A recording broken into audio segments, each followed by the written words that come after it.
While preparing dinner for my wife's entire family, I stepped into the garage for more chairs and heard her brother say, "I still can't believe you married this loser. Dad's right, you need to divorce him before you have kids and get stuck forever." She replied, "Already working on it. My lawyer says we can take half his business too." I returned with the chairs and continued hosting with a perfect smile. 3 days later, my WhatsApp was flooded with 47 desperate messages begging me. Something felt off about Alexandra the week before her family dinner. Not the normal kind of off, like when she stressed about work or annoyed I left my boots in the hallway again. This was different.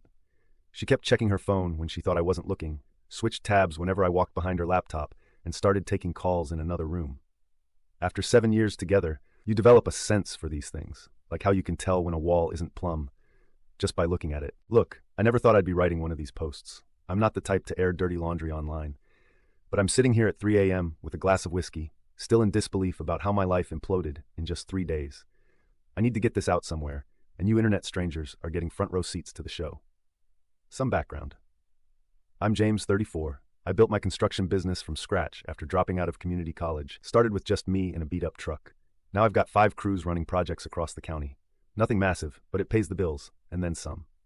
Alexandra, 32, is my wife of 7 years. I supported her through law school, paid tuition, rent, everything, while building my business. She comes from an upper-middle-class family that never really approved of the blue-collar guy their daughter brought home.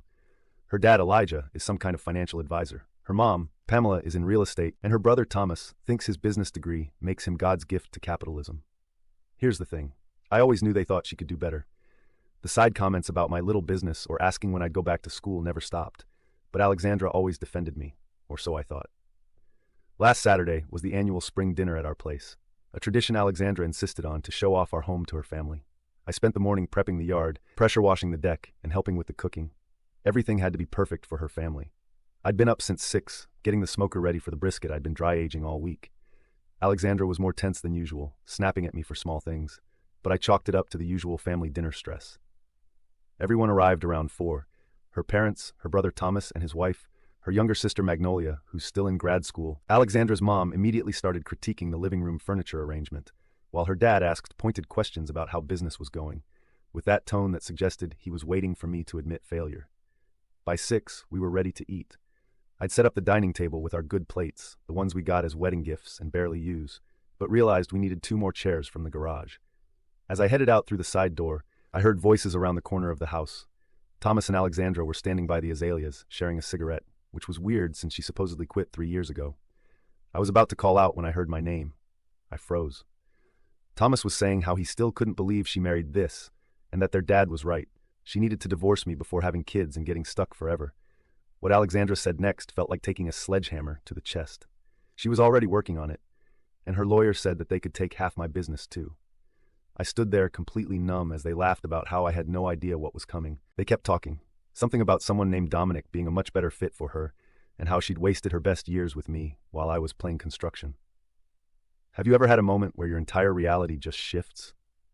7 years of marriage.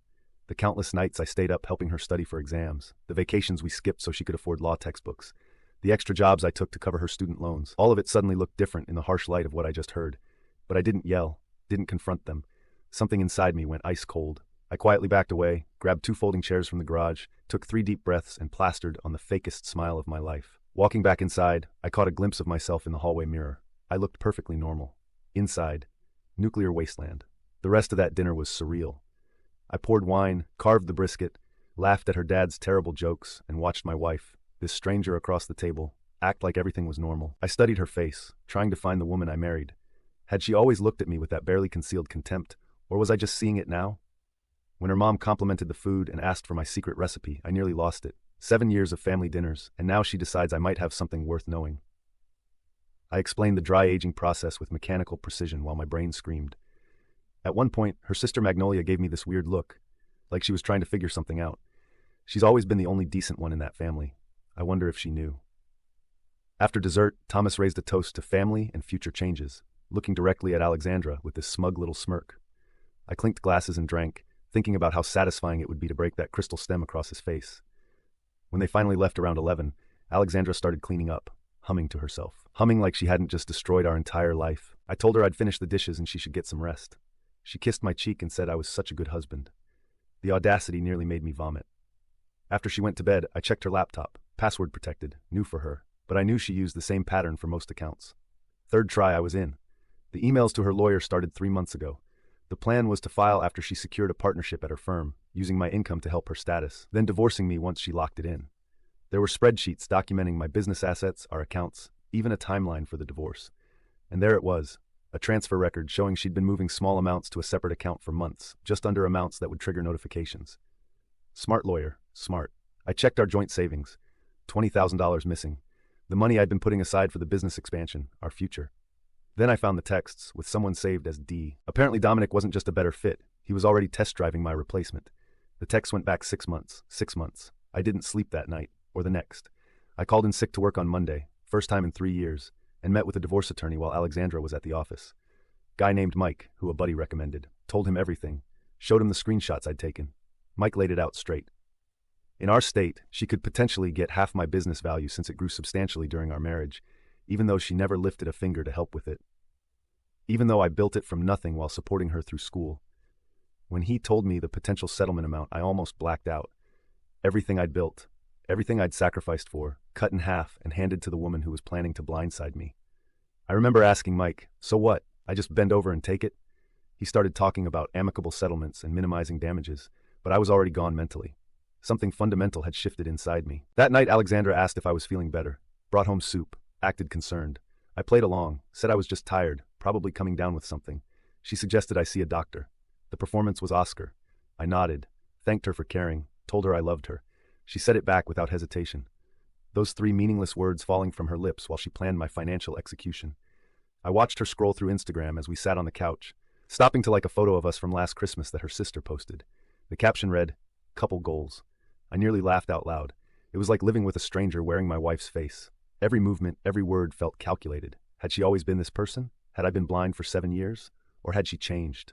Does it even matter? Here's the thing. I've never considered myself a vindictive man.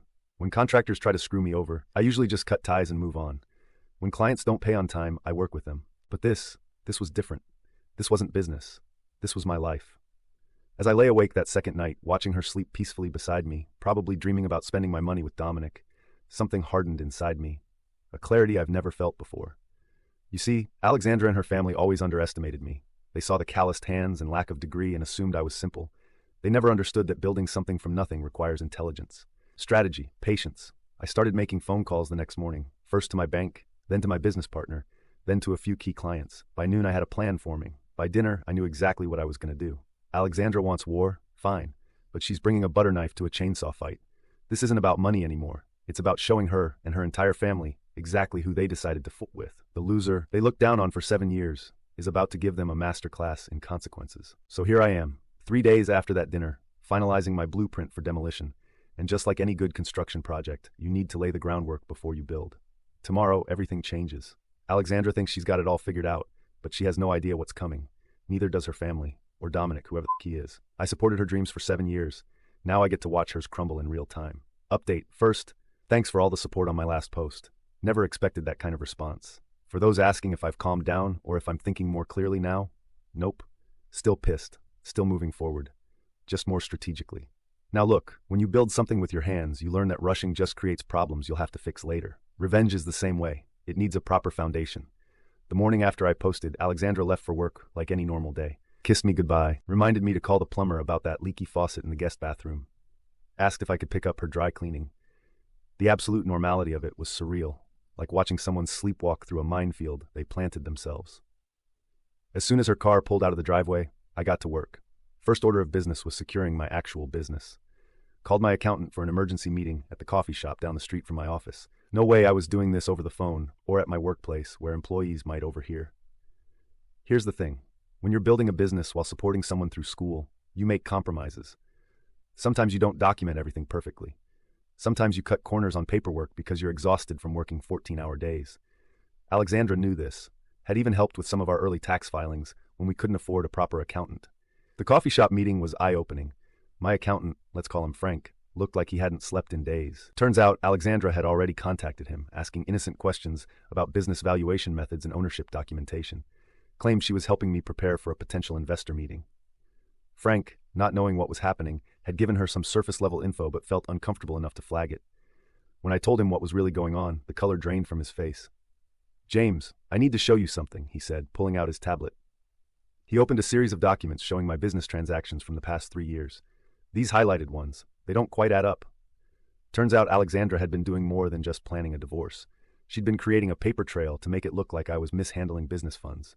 Small discrepancies in dates, amounts moved between accounts at odd times, invoices with inconsistent numbering. Nothing illegal, she was too smart for that. But enough to make things look messy in divorce court. Enough to justify bringing in a forensic accountant who would cost me thousands and find absolutely nothing wrong, but would drag out proceedings for months. Frank and I spent 3 hours documenting everything properly, creating clear trails showing all transactions were legitimate. We accelerated payments to suppliers, paid off equipment loans early, and documented Alexandra's complete non-involvement in the business operation. While we worked, I got a text from Magnolia, Alexandra's sister. This was unusual. We'd always been friendly but rarely texted directly. She asked if we could meet for coffee sometime soon, said she needed to talk about something important. I agreed to Saturday morning, wondering what that was about. Next stop, the bank. I'd been stewing on something Alexandra's brother had said at that dinner, a comment about their parents helping her when the time comes. I had a hunch, and hunches in construction often save your ass. At the bank, I spoke with our financial advisor, confirmed what I suspected. Alexandra had applied for a home equity line of credit against our house 2 weeks ago. The house that's primarily in my name because I made the down payment with pre-marriage savings. The house that I renovated myself, adding nearly 100 grand in value. I was still listed as a required signatory, but the paperwork was moving through the system. 1 more week, and she would have had access to about $200,000 in cash that I would be partially responsible for repaying. The advisor seemed uncomfortable when I explained I didn't authorize this. After showing my ID and marriage certificate, I was able to cancel the application. Then I moved half of our joint savings into my personal account, exactly the amount I had contributed. Is that petty? Maybe, but it's a hell of a lot less than she was planning to take. When I got home, I did something I'm not proud of, but desperate times and all that. I installed tiny recording devices in our living room and bedroom, completely legal in our state, since it's my house too, but definitely crosses an ethical line. I also set up a camera in our home office, angled toward her desk. Then I took the dog for a walk around the neighborhood like nothing was wrong, waved to the neighbors, tossed a ball for the Jenkins kid, picked up some dog crap with a little plastic bag, while casually planning the complete dismantling of my marriage. Normal Tuesday stuff. That night over dinner, Alexandra seemed distracted, checking her phone constantly. When I asked about her day, she gave vague answers. Then her phone buzzed again, and I caught a glimpse of the name on the screen. Dominic. "Who's Dominic?" I asked, keeping my voice casual while reaching for more pasta. The fork paused halfway to her mouth, just for a second. "Oh, new client at the firm, time-sensitive case." Then she put her phone face down on the table. That slight hesitation told me everything. "Must be important if he's texting you during dinner," I said. Still Mr. Relaxed husband. She gave me this tight smile. "You know how it is. Some people don't respect boundaries." The irony almost made me choke on my garlic bread. After dinner, she said she needed to finish some work and disappeared into the home office. I cleaned the kitchen, making enough noise so she'd think I was busy, then silently moved to the hallway near the office door, which she'd left slightly ajar. I could hear her voice, low and intimate. Not her client voice, not her talking to family voice, her bedroom voice. "Can't just call whenever you want. No, he doesn't suspect anything. Just be patient. Yes, I miss you too." Each word was another nail in the coffin of whatever feelings I still had for her. The rage I'd been tamping down threatened to boil over. I wanted to burst through that door to confront her, to end this charade right now, but that would have ruined everything. So I walked away. Back to the kitchen. Turned on the faucet. Pretended to wash more dishes while planning my next moves. Here's the thing about building. Timing matters. Pour concrete too soon after the rain, it won't set right. Rush the framing, the whole structure is compromised. This revenge needed time to cure properly. Wednesday morning, I accidentally left divorce papers I'd printed out visible on my nightstand. Not filled in, just the standard forms from the county website. When I came back from my shower, they were slightly moved. She'd looked at them, but she said nothing. Neither did I. At work, I quietly began preparation. Called in favors from clients who owed me. Not for money, for information. Turns out Dominic wasn't just some random guy. He was a close friend of Thomas, Alexandra's brother. They'd gone to college together. He came from the same kind of money as her family, the kind of guy her parents had always wanted for her. And here's where it gets interesting. Dominic had been at several family events I'd skipped over the years because I was working. Birthday parties, a ski trip, even a cruise I couldn't go on because I was finishing a big project. The project that actually established my business. Through a mutual acquaintance, I learned Dominic and Alexandra had dated briefly in college before we met. The pieces were falling into place. This wasn't just an affair. This was a long game. While digging into all this, I also created a detailed spreadsheet documenting every penny I'd spent supporting Alexandra through school, Tuition, books, rent, the laptop I bought her for graduation, the bar exam prep course, the interview suits, the countless Ubers home from late-night study sessions because I didn't want her on public transit after dark. Grand total, $43,600. Not including interest I could have earned if I had invested that money in my business instead. That night, Alexandra initiated sex for the first time in months. I almost laughed at the timing. Was this part of her plan too? Keep me distracted and satisfied while she arranged my financial execution? I went along with it, performing as expected, feeling nothing but detachment as she play-acted passion. Afterward, while she slept, I sat in the dark, staring at the ceiling fan, counting rotations instead of sheep. One thought kept circling. How long had our marriage been a lie? Was it always transactional for her? Was I just a stepping stone? Thursday morning brought my coffee meetup with Magnolia. I arrived early, checking Reddit on my phone while I waited. The support from you internet strangers was still flowing in. Some suggested extreme measures I'd never consider. Others shared similar stories that made mine seem tame by comparison. The solidarity helped somehow. Magnolia arrived looking nervous. She's always been the odd one in that family, more genuine, less concerned with appearances.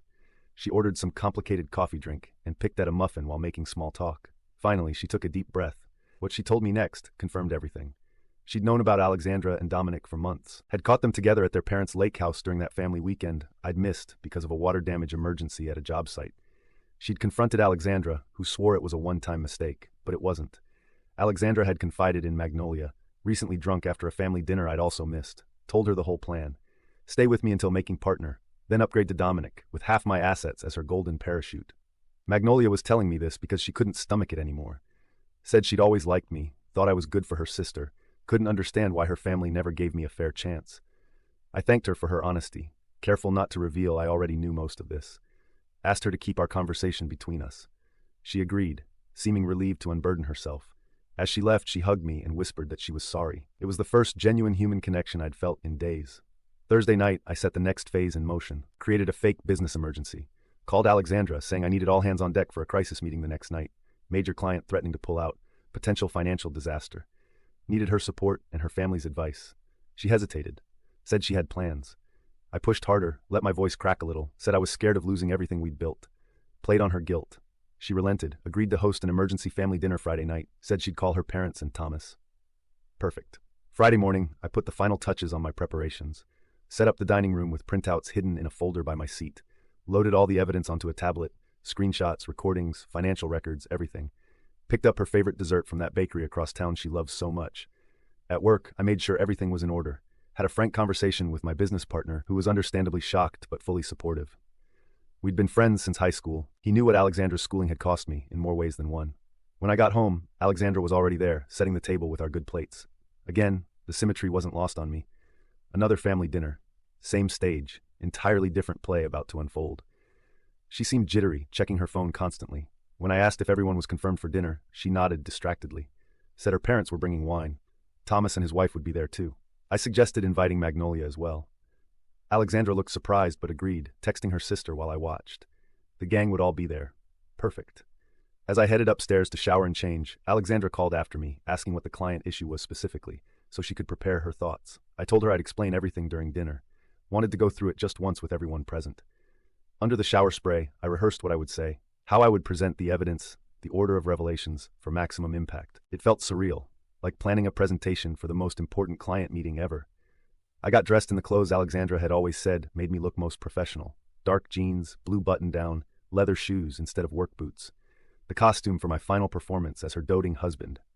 Downstairs, I could hear her on the phone in hushed tones. Thanks to the recorder in the living room, I'd be able to review that conversation later if needed. But I already knew who she was talking to. Already knew what she was saying. Let her have this last moment of thinking she's in control. Let her reassure Dominic that everything's going according to plan. Let her believe, for these final hours, that she's the smartest person in the room. The doorbell rang. Alexandra jumped, quickly ending her call. Her parents arrived first, her father bringing an expensive bottle of wine, as promised. He shook my hand with that same condescending grip, already asking about this business emergency with barely concealed satisfaction in his voice. Thomas and his wife arrived next, followed shortly by Magnolia, who couldn't quite meet my eyes. The gang was all here, all the players in position. As we moved to the dining room, Alexandra put her hand on my arm, asking if I was okay. The concern in her voice sounded so genuine that for a split second, I almost doubted everything. Almost wondered if I'd constructed an elaborate conspiracy theory out of coincidences and misunderstandings. Then her phone buzzed in her pocket. I saw Dominic's name flash on the screen before she quickly silenced it, and any last shred of doubt evaporated. I took my seat at the head of the table, the folder of evidence beside my plate. Alexandra sat to my right, her father to my left. The symmetry was perfect, just like the dinner where I discovered her betrayal. But now I was the one with secrets. As Alexandra's mother asked about the wine option, I caught Magnolia watching me with a strange expression, part curiosity, part dread. She knew something was coming, just not what. I stood up, wine glass in hand, and everyone fell silent, expecting me to explain the business emergency. I smiled at each of them in turn, saving Alexandra for last. Before we get to the reason I called this meeting, I said, raising my glass, I'd like to propose a toast to family, to loyalty, and to finally seeing things clearly. The confusion on their faces was just the beginning. They had no idea what was coming next, and neither did Alexandra. Final update. I've been staring at my phone for the last hour, watching the message counter climb. 47 texts from Alexandra in just under 3 days, each one more desperate than the last. Look, I promised to tell you what happened at that dinner, and it was wild. I had just raised my glass in that toast, to family, loyalty, and finally seeing things clearly. The confusion on everyone's faces was priceless. I sat down calmly and took a sip of Elijah's expensive wine. So, about this business emergency I mentioned. Alexandra squeezed my hand encouragingly, the absolute performance of it. I almost had to admire her commitment. Well, I continued, pulling out my tablet, I've discovered some serious problems that threaten everything I've built, problems developing right under my nose. Elijah leaned forward with barely contained smugness. Financial issues? Cash flow problems? I've always said your business model seemed precarious. Actually, I said, connecting my tablet to our TV, the problem isn't with my business, it's with my marriage. The room went silent. Alexandra's hand froze on mine. James, she whispered, what are you doing? Here's the thing, when you're demolishing a structure, you don't start with the roof. You undermine the foundation first. So I played the recording of Alexandra and Thomas from the previous dinner, their voices filling the room. Thomas saying she needed to divorce me before having kids and getting stuck forever. Alexandra replying she was already working on it, and her lawyer said they could take half my business too. I watched each face around the table. Thomas went pale. Alexandra's mother covered her mouth. Elijah's jaw clenched. Magnolia closed her eyes like she was watching a car crash she'd known was coming. And Alexandra just sat there, paralyzed, as her carefully constructed plan imploded. Next, I showed screenshots of her texts with Dominic. Carefully edited, but still damning. 6 months, I said quietly. 6 months you've been seeing him while I've been working 60-hour weeks. I turned to her parents. Did you know she was cheating, or just that she was planning to divorce me? Elijah tried to interrupt, but I wasn't done. I swiped to my spreadsheet, every penny I'd spent putting Alexandra through school. $143,600. This is what I invested in our future, I said. While building my business from nothing, next screen, documentation of her secret bank account and the canceled home equity application. And this is how she planned to thank me. The silence was deafening. Then 3 things happened almost simultaneously. Elijah stood up, knocking his chair backward. This is ridiculous, Alexandra. We're leaving. Alexandra grabbed my arm. James, please. I can explain. And Thomas, the coward, tried deleting messages under the table. I pointed at him. Those messages you're deleting, I already have them. All the times you helped her plan this. Thomas froze, then looked at his wife, who stared at him with dawning horror. Alexandra switched tactics. It wasn't like that, she said, tears forming. I was confused, unhappy. We've been growing apart for years. Growing apart? I echoed. While I was paying for your education, while I was building a future for us. I hadn't planned to lose my cool, but something snapped. 7 years, I said, lowering my voice. 7 years I believed in us, and all this time I was just a stepping stone. Her father stepped in. Whatever problems you two have are between you. But if you think you can intimidate my daughter with this ambush, you're mistaken. We have resources you can't imagine. I laughed. Resources? You mean like the $20,000 she stole from our joint account? Or the HELOC she tried to take out against my house? As Elijah ranted about all they'd done for us, I noticed Alexandra texting under the table. That's when I dropped the final bomb. Did Alexandra tell you Dominic is married too? I said casually. The room went still. Even Elijah stopped mid-sentence. Yeah, found that out yesterday. His wife's name is Rachel. Very understanding when I showed her the text between her husband and my wife. Alexandra's face drained of color. You what? We had coffee yesterday. Seemed only fair she should know. That's when Elijah lost it. Grabbed the edge of my dining table, the one I'd built by hand, and flipped it. Food, wine plates, everything went flying. Alexandra screamed, her mother gasped. Thomas jumped back. I just sat there, oddly calm, watching 7 years of pretending crash around us. Magnolia was the only one who moved to help clean up. Our eyes met across the mess, and she gave me a small nod of respect. Understanding. I couldn't tell. Elijah pointed at me, finger shaking. You think you've won? You're nothing. You build things with your hands because you weren't smart enough for college. My daughter made a mistake slumming with you, but we'll fix it. I stood up slowly. I may work with my hands, Elijah, but at least I built something real. What have you built besides a family of liars? He lunged at me, actually tried to throw a punch. Thomas barely caught him, holding him back while he spewed threats about lawyers. Alexandra kept saying, James, please, let's talk privately. This isn't how I wanted. How you wanted to divorce me, to take half of everything I built while someone else. I shook my head. There's nothing to talk about. I opened the front door. I think you should all leave now. Thomas dragged his father out. Magnolia was the last to leave, pausing at the door. I'm sorry, she said quietly. I always thought you deserved better. Then it was just Alexandra and me in our destroyed dining room. Where are you going to go? She asked, her voice small. I already have a hotel room, I said.